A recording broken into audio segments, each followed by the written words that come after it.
Hello everyone, and welcome back to the channel. In today's episode, we're going to be going over Mary Ravensaw's book, At Satan's Altar. As many of you will know, this book is actually unpublished. You cannot buy this book, or you can't buy a new copy. You can buy different ones off like eBay and stuff like that, but this book has actually been completely unpublished. You can no longer actually buy it from Mary Ravenssaw or anyone who prints it.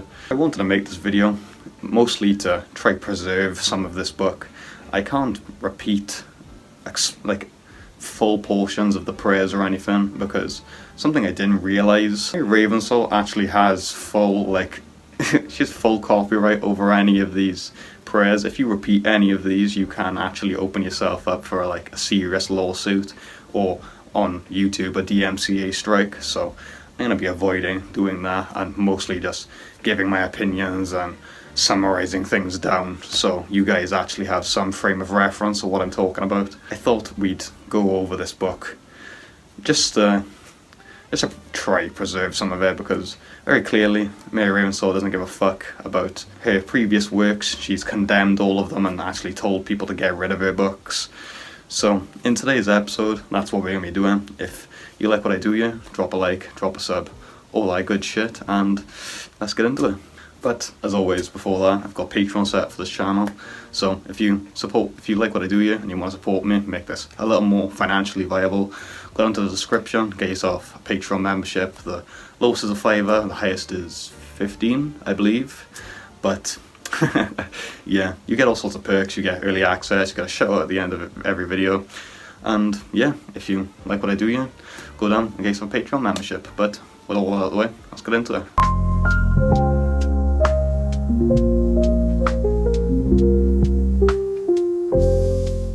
So, as I said at the start of this video, I can't actually repeat any of these prayers, well, not in their entirety at least, but I can give you like general ideas of them, which I won't be doing because there are like 100 in this book, and you know, we'd be here all day. There's probably better books you can get for this anyway, like Spiritual Satanist Prayer Book, or whatever it's called.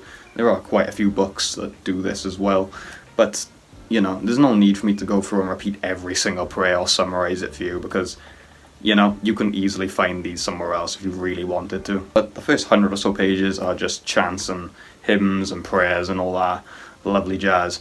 A lot of it is just, reading it now, it reads out as a lot more hollow than it did back then. It really is just fluff to fill the book out, because a lot of these prayers, they're just like, there's no way you use these at some point. Like, they're just terrible. I'm pretty sure in one of these she actually says, and I quote, "Awesome Satan."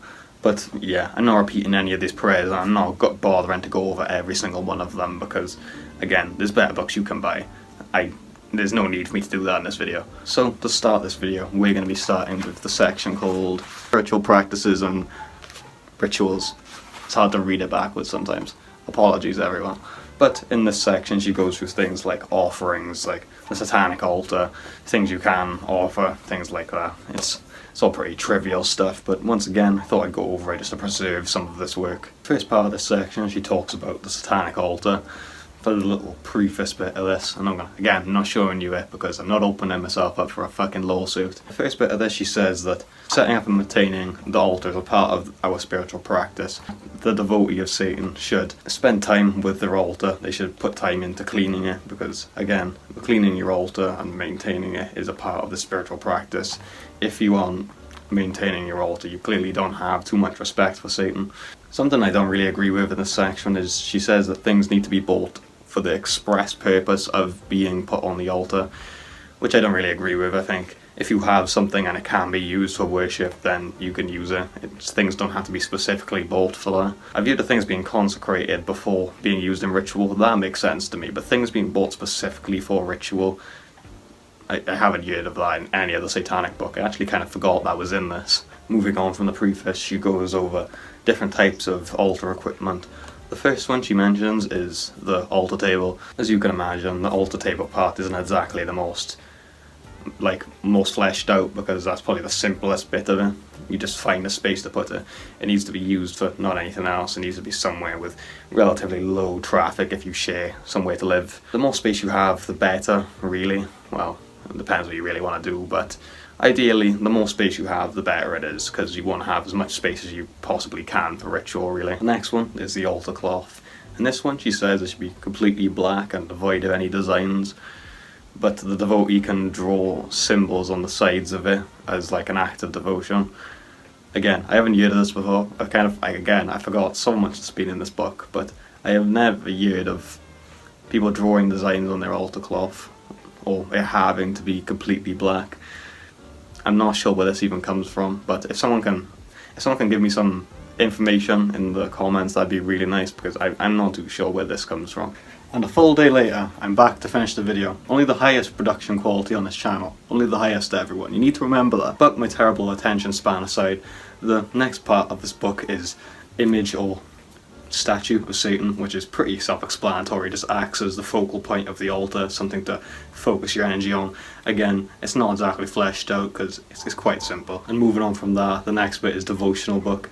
She says that you should have a devotional book on your altar full of like hymns and prayers and chants and stuff.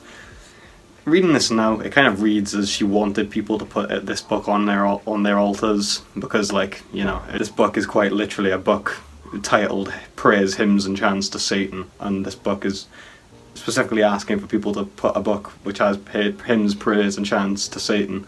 So I don't know whether it just reads like that to me or if it reads like that to everyone else, but if anyone else has a copy, drop your opinions in the comments, because that's what it reads as to me. Next bit is dagger or athame. She says that this is a very important part of the altar, which I would agree with. She says that they should be bought specifically for this, which I don't really agree with, but you know, I've already said shit on that, so we won't even talk about it. She says that it should be placed on a devotee's heart when they're making a oath or a promise to Satan. It should never be pointed at the statue, because that'd be disrespectful. I'm not sure how, but it says it would be disrespectful. She says it's used for drawing pentagrams at the start and end of rituals and things like that. Again, it's very simple. It's not exactly like anything adept. She also says the dagger shouldn't be used for anything else, which is something I highly agree with.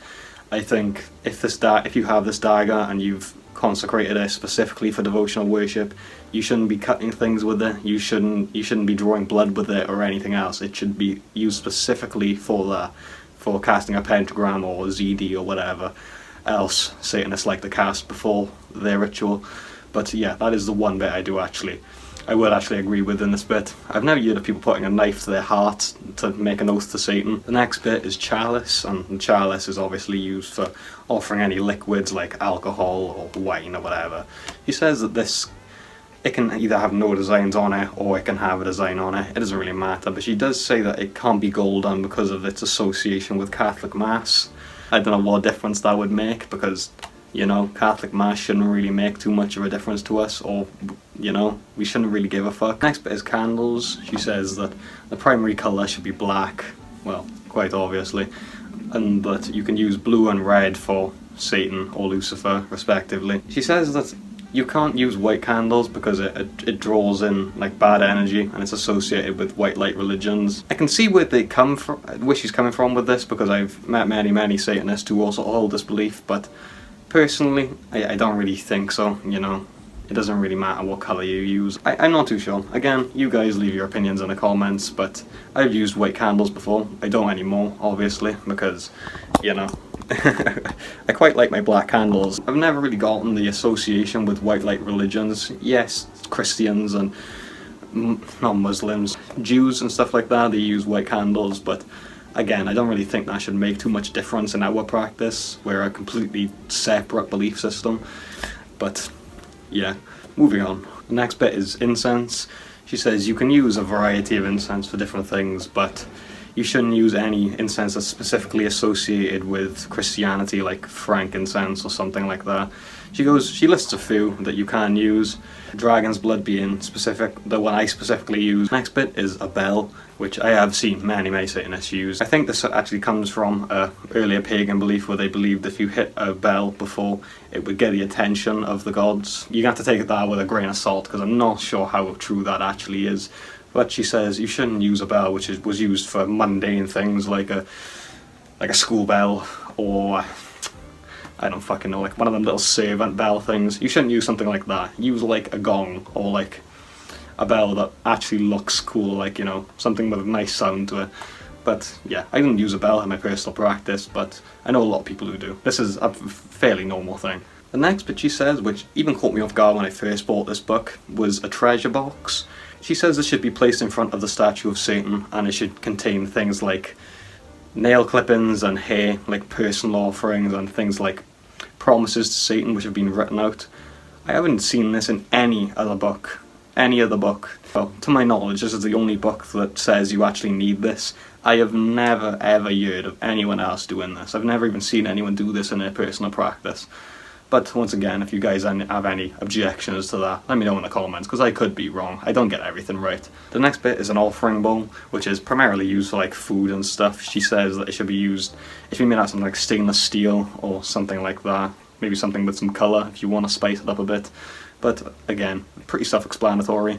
It's an offering bowl for when you're offering food. It's not too complicated. And moving on in the same vein as the last one, a burning bowl. A burning bowl, you use a burning like bodily fluids if you're offering that, like blood or other bodily fluids. She says it should be big enough to contain a fire. Obviously you don't want to light your entire altar on fire, but it should be made out of something that will actually like, it'll withstand the fire too. It needs to be made out of something like stainless steel or something like that. Just for safety purposes, you will, because I know you guys, you tend not to give too many fucks, but please do not buy something that will not contain a fire, like a ceramic bowl or something, because it'll end up exploding on you. But yeah, if you're gonna buy an offering bowl, get something with a stainless steel or like copper or something like that, because, you know, don't light your entire house on fire for an offering. The next bit is a ritual knife. She says this can be used for cutting your palm to make promises to Satan or to acquire blood for an offering. I wouldn't recommend actually cutting your palm. I would recommend just pricking your finger with like a needle or something. You don't actually need to cut your palm. That sounds quite, you know, your palm is a quite sensitive part of your hand, you know, that's gonna fucking hurt. Just prick your hand. You don't need to cut your whole palm. But she says that it should be clean. You can use a lancet or something like that instead, but, you know, don't cut your palms, guys, for fuck's sake. Next part, which is actually the last part in this segment, is the wall behind your altar. She says this should have a pentagram or a Baphomet on it. Younger Ecstasy took it to heart because I've had this behind my altar for years and years now. She said this should be at eye level because this is what you're going to see if you're standing up doing a ritual. She says it can have symbols and words of devotion or whatever on it as well. I know for a fact this is something very common that Satanists do. I don't think she was the first person to come up with this at all, but, you know. Moving on. The next segment of this book is offerings, which pretty self-explanatory. She just goes through the things you actually can offer. In the little preface bit of this, she says that you don't have to offer things, shouldn't be forced to offer anything. For things like daily offerings, don't do something big, like just burn some incense or candles. You don't need to do a blood offering every single day, or offer bodily fluids every single day. You can offer things like food and stuff on a weekly basis. If it's smaller things, you don't need to do a huge offering every single day. Offerings should be given out of devotion. You shouldn't give offerings expecting something back. You do it out of honor and devotion to Satan, which is basically this little preface thing dumbed down for you guys, because again, I can't read this entire thing to you, otherwise I will probably get a DMCA strike. The first one she starts with is blood, which is probably the one that most people's minds go to. You can either cut your palm or you can cut your index finger with a pin or lancet. Like I said before, I obviously didn't read this before I'm reading the book as I'm going through it, alright guys. Most of my videos are just long rants cut into sections. You should all know this by now. But she says blood is the most cherished offering you can give, because it's giving a part of yourself to Satan, you know. She also says that menstrual blood can be used, but it has to be either on the first or last day, I believe, and it has to be fresh. You can't just... Actually, I'm not even getting into it. I'm gonna leave it at that for you guys, okay? You can figure out the rest. The next part she talks on is drink. She says that this must be bought specifically for the purpose, which, if it's an offering, I do get. They should be bought specifically to offer to Satan. You can't just offer anything, because, you know, you should put some time into your offerings. She says this should be something special, like alcohol or goat's milk or something like that. It should be disposed of within 24 hours, and if you are going to drink any of it after, make sure Satan has the first drop of it.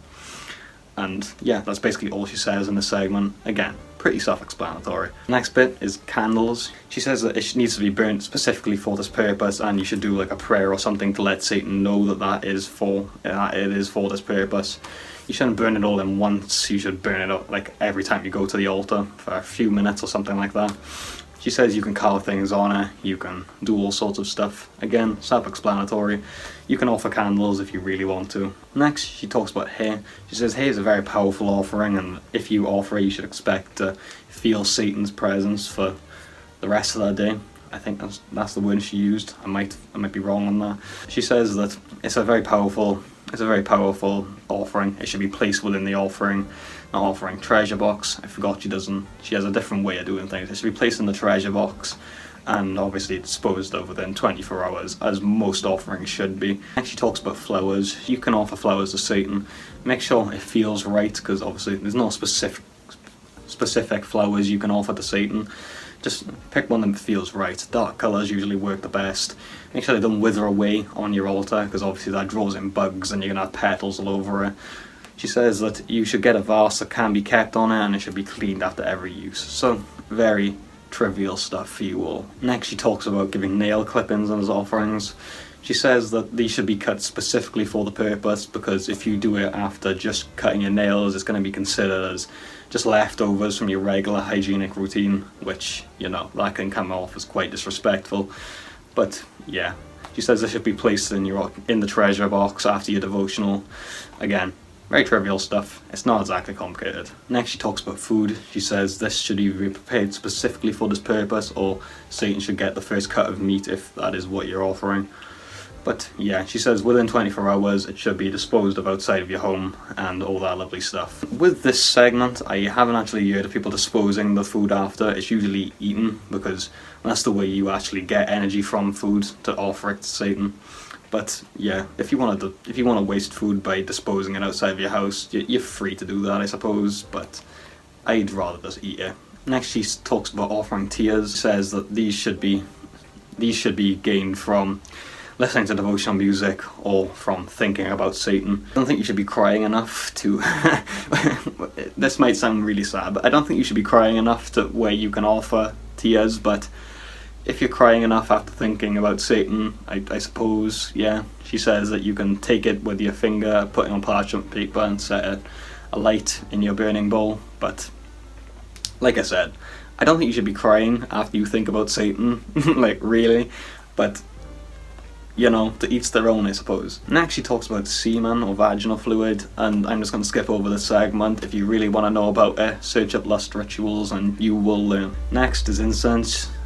Again, very trivial stuff. You just put it on your altar, let it burn in its entirety. Make sure to do a prayer or something to let Satan know that is what it's for. And yeah, quite self-explanatory for you all. Next, she talks on money. She says that money can be offered to Satan, but it can only be used for buying satanic items or putting towards a goal that you have agreed upon with Satan. Again, I have heard of this before, but you know, it's a pretty good idea, really. But the treasure box thing, I don't know, it's just throwing me off. I've never heard of anyone saying they have a treasure box on their altar.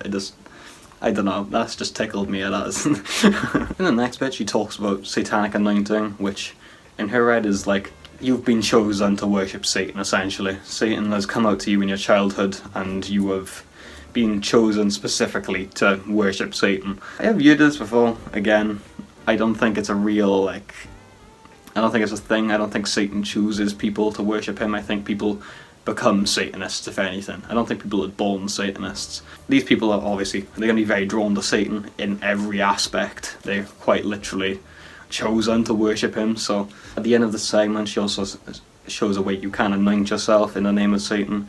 She says at the end of your regular devotional rituals, you can choose the substance you want to anoint yourself with, draw a pentagram on your head and visualize it as Satan doing it. And actually no, I won't say the exact words that she says in this, because knowing Mary Ravenshaw, she probably has a trademark on it. Again, if you want to find any of this, I'm pretty sure you can buy second-hand physical copies off eBay and things like that, if any of you want this book for collector's purposes, as I do. I haven't burned my copy yet. I'm not intending to, because maybe someday this will be worth loads of money and I'll get something out of it. But yeah, moving on. Next part is how to pray to Satan. In this bit she says that you should go to your altar, light the candle, bow your head, and sit and contemplate for a few minutes about what you're going to say. Say what comes from the heart, and at the end say Nema, which is Amen backwards. Reading over this stuff, I can really see why she went back to Christianity, which it sounds mean it sounds mean just to say, but a lot of her practice is literally just reverse Christianity, and it really shows. Like, she thinks a lot about it. Like, a lot. Christianity is mentioned a lot throughout this book, way more than it probably should be.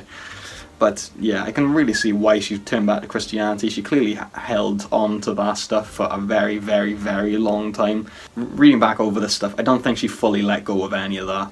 I think deep down she still believed it, and she was just lying to herself for years and years, and essentially duping us all in the process. But you know, that's the nature of the Satanic community sometimes. And the next bit she talks about a ritual which she calls the Satanic baptismal rite. Once again, I can see why she turned back to Christianity, because you're really holding on to things. Like, the general gist of it is that you have a ritual bath, then you say a bunch of prayers and things to Satan, and you take off the white garment, which is supposed to symbolize you taking off, like, the Abrahamic faith, or Christianity, or Catholicism, or whatever the fuck, and then you put on a black garment, which is supposed to represent you being enveloped by Satan, being accepted, and things like that. I can see where she comes from with, like, this might help some people if they're feeling, like, you know, like, guilty and stuff, but, like, again, this book is so influenced by Christianity. I'm surprised I didn't read this as this when I first read the book, probably because I was only just getting into Satanism. But yeah, once again, I can see why she turned back to Christianity. The next bit is a dedication ritual, and once again, I can't read I can't read any of it out specifically, but again, I will dumb it down for you guys just so I can get across the point that I'm trying to get across. This one, once again, it does read a lot like it is influenced by Christianity. She says that you must fast for 12 hours before, unless you have a medical condition that prohibits it. You take a ritual bath, and then you say these words, because I'm not repeating them specifically. Mary Ravensoul, you fucker. You offer your offerings and things like that, and you need a drink that she says is like the transformation drink. She doesn't specifically say what this is. I'm guessing you could just choose whatever you want, but it's not a very complex ritual. Again, if you guys want to see this, you can buy second-hand physical copies, which I would highly suggest you do, because this book is on its way to becoming a lost media, and you know, we may make a fuck ton of money off this, maybe more than she made scamming us all. The next one she talks on is the Halloween ritual, which she says is a ritual where you do it once a year. It's essentially making promises to Satan for the coming year, kind of like a New Year's resolution kind of thing. Essentially, you come to your altar, you light the candle, you bow your head, all the regular stuff, and you say these prayers where you do promise to do things for the next year for Satan, or promises to yourself, etc, etc. The thing I find really funny with this ritual is, in the requirement she says that you need Halloween sweets, but she doesn't actually include anything to do with Halloween sweets in the ritual. Just imagining like a Satanist there with like a bunch of Halloween sweets in their offering bowl, that tickles me beyond belief. That is very funny. Now, getting on to the last ritual of the book. This one is called the 9 Days of Solitude, and I think this is probably the biggest bit I take issue with in this book. In this section of the book she says that you should, well, she doesn't say you should, but you know, it's kind of implied. She says that you should take 9 days of solitude every once in a while to just get back into the thing with Satan. On every day you say prayers and offer like specific things. But the thing that I really take issue with in this is that she says that you should either have zero or minimal contact with anybody throughout this 9 days. That's not good for people, you know. That's really fucking isolationist. I don't think anybody should stop speaking to people entirely for like 9 days. That's like a punishment you give to fucking prisoners. That's not even devotional at all. And it's a nice concept, but you shouldn't be isolating yourself for more than like I'd say even a day. You should be talking to people every day. Humans are social animals, and to isolate yourself for a full 9 days, that's quite, you know, I can imagine that taking a toll on her mental health, and I can kind of see why she felt so alone with Satanism if she was doing things like that, because once again, humans are social animals. We need to socialise. If you don't socialise, then you will go insane. It doesn't matter who you are. But yeah, that's all I've got to really say on this. I think that's kind of weird. You shouldn't isolate yourself at all, really. Satanism doesn't encourage people to isolate themselves. People who say it does are fucking stupid and don't know any better. But, you know, the people who watch my channel, you guys all know, Satanism doesn't isolate you. If anything, we have a really nice community if you can find the kind of people who are nice. I know the majority of us are complete arseholes. I will admit it, but if you find the people who are nice, like people in my Discord server or other places, you can go on forums and things like that, you can find a nice little community of Satanists to join up with and talk to. You don't have to be on your own, like. But yeah, that's the issues I've got with this. There's no point in you going through the whole 9 days, because most of it's just prayers and stuff like that, giving offerings and meditation and things like that. Nothing you guys haven't heard of, and once again, I'm not repeating any of this because I don't want a DMCA strike, but yeah. Moving on to the end of the video. So, now we're finished. I hope you guys have enjoyed today's video. I hope you appreciate my little attempts to try preserve this work, because once again, it's very clear that Mary Ravensoul doesn't care about this work anymore, which is it's kind of sad, even though reading back over it, it probably isn't the best quality satanic work. Again, a lot of it is just reverse Christianity. But I hope you guys appreciate me trying to at least preserve some of this, because we know full well Mary Ravensoul isn't going to release this or have it as a PDF or something like that. The book doesn't even have Creative Commons on it. You can't even use this in your... Like, you can't repeat any bits of this in another book or build upon it. She has full legal copyright over it, which is really fucking weird, because I don't think I've ever actually seen a satanic book which doesn't have Creative Commons on it, except for like the COS books and that, but that's understandable because, you know, they're not even Satanists. A lot of our works, we kind of allow people to build off of them. Many people don't have actual trademarks or anything on that. When I realised this, I thought, you know, that is really fucking weird. I don't know whether it's just me or you guys find that as well, but I've never seen a satanic book which doesn't have Creative Commons on it, because we're usually very open with allowing people to build off of our work.